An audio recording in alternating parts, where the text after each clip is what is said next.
Buon pomeriggio, siamo con Amin Fatnassi, un prodotto della cantera nerazzurra che oggi ha fatto il suo esordio da titolare. Qual è stata la tua sensazione? È stato bello partire dall'inizio da titolare perché con la fiducia dei miei compagni da lì che mi aiutano dall'inizio dell'anno sono entrato anche in campo tranquillo, anche grazie, mi ringrazio tantissimo anche il mister. Ecco, Amin è un po' timido con le parole, ma in campo invece dimostra sempre un gran coraggio e tanta voglia di fare.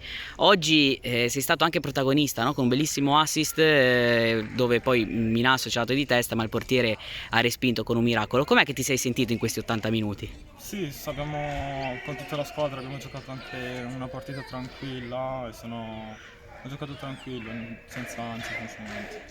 Sei del dicembre 2004, però sono già 10 anni che giochi nell'Imperia e tutti ci auguriamo di vederti almeno per altrettanti con i colori nerazzurri.